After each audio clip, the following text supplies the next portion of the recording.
আমরা সুন্দর জ্ঞান এবং সুন্দর একটি পরিবেশের জন্য আমরা এইখানে ভর্তি হয়েছিলাম, কিন্তু পরবর্তীতে আমরা দেখি ঢাকা বিশ্ববিদ্যালয় আমাদের উপরে অত্যাচার, লাঞ্ছনা, বঞ্চনা শিকারের আমরা তাদের উপরে তারা আমাদের স্বীকার করেছে। এরকম একটা পরিস্থিতি, তাদের কাছে গেলে তারা আমাদের বিভিন্ন ধরনের বঞ্চনা দিয়ে বিতাড়িত করেছে। আমাদের শিক্ষকরা তাদের কাছে সম্মান পায় না, কিন্তু আজকে দেখেন একটা জিনিস, আমাদের শিক্ষকরাই আমাদের বিরুদ্ধে দাঁড়াচ্ছে অনেক, কারণ তারা জানে যে এই শিক্ষার যে সিন্ডিকেটটা ভেঙে গেলে তাদের লস।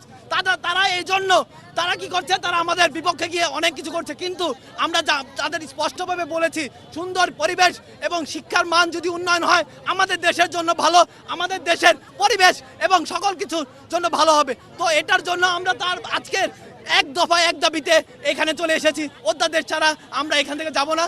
আমরা 7 কলেজ সর্বোচ্চ দিয়ে আমরা চেষ্টা করব এবং ঢাকা কেন্দ্রীয় বিশ্ববিদ্যালয় নিয়ে আমরা এখান থেকে যাব ইনশাআল্লাহ। আমরা চাচ্ছি অধ্যাদেশ আমাদের 7 কলেজকে নিয়ে যে প্রস্তাবিত ঢাকা কেন্দ্রীয় বিশ্ববিদ্যালয় করা হয়েছে সেটির অধ্যাদেশ যেন দ্রুত জারি করা হয়। আমরা সেটির জন্যই আজকে রাজপথে নেমেছি। আমাদের আজকের মূল দাবি মূলত প্রস্তাবিত ঢাকা কেন্দ্রীয় বিশ্ববিদ্যালয়ের অধ্যাদেশ। আপনারা দেখেছেন আমরা বিভিন্ন সময় লড়াই সংগ্রাম করে যাচ্ছি এবং 7 কলেজের এই বিশ্ববিদ্যালয়ের ইস্যুতে লড়াই সংগ্রামে প্রায় 1 বছর হয়ে গেছে।